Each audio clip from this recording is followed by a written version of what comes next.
हरे कृष्णा कृष्ण कृष्ण हरे हरे, हरे राम राम राम हरे हरे। भगवद गीता तेना मूल रूपे अध्याय 1 श्लोक संख्या 14 श्री श्री गुरु श्री श्री गौरांग अने जगद्गुरु श्री प्रभुपादनी कृपाथी समझवानो प्रयास करीशुं। तो आपने आ भगवद गीतानुं ज्ञान केवुं लागे छे? जो आपने सारूं लागतुं होय तो कॉमेंट बॉक्स में जईने कंई पण सलाह सूचन होय, कोई पण क्वेश्चन्स होय तो आप जरूरथी लखजो, जेथी कंईक फेरफार करवो होय, कंईक समझ ना पड़ती होय तो कंईक फेरफार करी शकाय।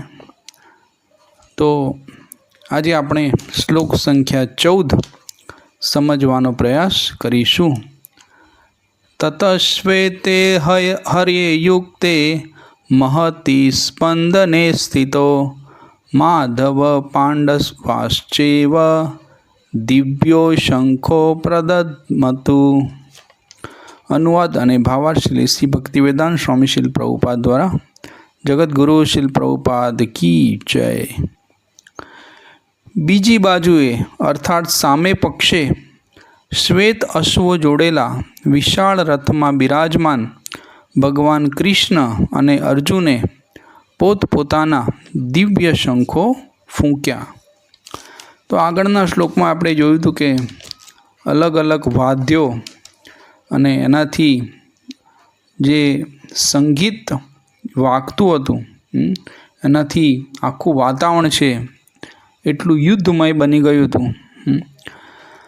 तो आ श्लोक में अहींया जे अश्व घोड़ा अने रथ ए बंनेनी वात छे अहींया करी रही छे। तत श्वेते हरे युक्ते महति स्पंदने स्थितो। श्वेत श्वेत एटले सफेद। तो अहींया अर्जुनना रथना जे घोड़ा छे ए केवा छे? सफेद रंगना छे। त्यार पछी रथ, तो रथनी पण अहींया वात थई छे। तो अहींया आगळना बधा श्लोकों में आपणे जोयुं तो क्यांय कोई अश्वनी के कोई रथनी वात थई नथी। कारण के ए बधा ज जे रथ हता ए बधा केवा हता? साधारण रथ हता। पण आ जे छे ए दिव्य रथ छे, एना अश्वो पण दिव्य छे। अश्वो जे छे ए अग्निदेवे अर्जुन ने आप्या हता अने आ रथ पण इंद्रदेवे अर्जुन ने आप्यो हतो। तो आपणे जोई शकीए छे के अर्जुन छे ए बधी ज दिव्य वस्तुओथी घेरायेलो छे। त्यार पछी माधव, माधव माधव कोण छे? जे लक्ष्मीना पति छे। तो विजय लक्ष्मीनु एक नाम छे विजय। तो विजय क्या थाय? लक्ष्मी क्या रहे? तो पोताना पति पासे। तो विजय कोनो थाय? कि ज्यां भगवान कृष्ण होय त्यां ज विजय छे ए निश्चित छे। तो अहींया भगवान कृष्णनुं वर्णन छे ए पहली वार थयुं छे अने ए पण एक सारथी तरीके। आजनी रीते जोवा जईए तो एक ड्राइवर तरीके। पण आ कोई साधारण ड्राइवर नथी, स्वयं भगवान कृष्ण छे। तो अहींया अर्जुन छे, अर्जुन घणी बधी दिव्य वस्तुओं साथे घेरायेलो छे। सौथी पहलू दिव्य छे एनो रथ, त्यार पछी दिव्य छे एना घोड़ा, त्यार पछी दिव्य छे सारथी के जे स्वयं भगवान कृष्ण छे। अने शंख, तो शंख तो दिव्य छे ज, कारण के ए भगवाननुं वाद्य छे।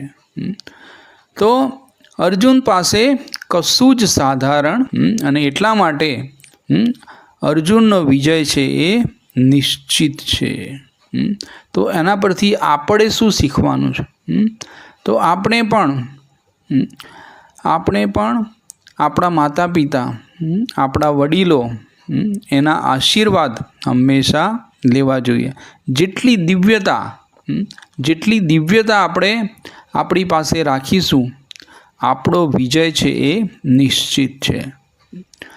જ્યારે મહાભારતનું યુદ્ધ શરૂ થવાનું હતું ત્યારે યુધિષ્ઠિર મહારાજ છે એ સૌથી પહેલાં યુદ્ધ શરૂ થતાં પહેલાં કૌરવના પક્ષે જાય છે અને ગુરુ દ્રોણાચાર્ય અને પિતામહ ભીષ્મના આશીર્વાદ લે છે અને બંને જણા યુધિષ્ઠિર મહારાજને વિજયના આશીર્વાદ આપે છે. તો એ રીતે આપણે પણ હંમેશા આપણા માતા પિતા, વડીલો, ગુરુજનો જેટલા બને એટલા એમના આશીર્વાદ હંમેશા ભેગા કરવા જોઈએ. એમનો શ્રાપ ક્યારે પણ ના લેવો જોઈએ. અત્યારની જે નવી પેઢી છે એ આ બધામાં બહુ ઓછું માને છે. તો જેટલા આશીર્વાદ ભેગા કરીશું એટલી સફળતા નિશ્ચિત છે. ત્યાર પછી પાંડવાશ્ચેવ.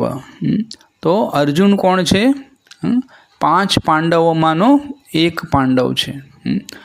તો એ પણ એના પિતાની જેમ એક વીર યોદ્ધો છે. તો અર્જુન છે એના પિતાની જેમ આ યુદ્ધમાં વિજયી નીવડશે.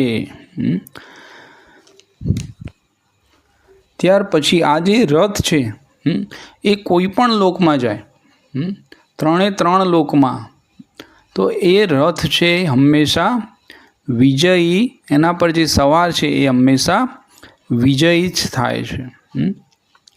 એક વખતે આ જે રથ છે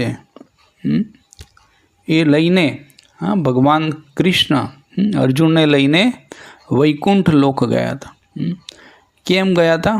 કારણ કે એક બ્રાહ્મણ હતો, એ બ્રાહ્મણે અર્જુનને ફરિયાદ કરી હતી કે મારા પુત્રો છે એ મરી જાય છે, તો તમે બરાબર શાસન કરતા નથી અને એટલા માટે મારી પહેલાં મારા પુત્રોનું મૃત્યુ થાય છે. તો અર્જુન કહે છે હું તમારા પુત્રોને ગમે ત્યાંથી શોધી લાવીશ અને જો હું નહીં શોધી લાવું તો અગ્નિમાં સમાધિ લઈ લઈશ. તો ભગવાનને ચિંતા થાય છે. અર્જુન તો ગમે તેને વચન આપી દે છે, પણ એની ચિંતા કોને થાય છે? ભગવાનને થાય છે. તો ભગવાનનો ભક્ત છે હંમેશા નિશ્ચિંત હોય છે, કારણ કે ભગવાન એની દરેક રીતે રક્ષા કરે છે. અને આ પુત્રો કોણે લઈ લીધા? સ્વયં ભગવાન વિષ્ણુએ. કારણ કે વિષ્ણુને ભગવાન કૃષ્ણના અને અર્જુનના દર્શન કરવાની ઈચ્છા હતી. તો ભગવાન કૃષ્ણ કહે છે કે મને ખબર છે કે આ પુત્રો ક્યાં છે. તો એ રીતે એ વૈકુંઠ લોકમાં જાય છે અને ભગવાન વિષ્ણુ પાસેથી એ બ્રાહ્મણના પુત્રો છે એ પાછા મેળવે છે. તો એ રીતે આ અર્જુન પાસે પરાજય થાય એવું કશું હતું નહીં. દરેક વસ્તુ છે એ દિવ્ય હતી. હરે કૃષ્ણ.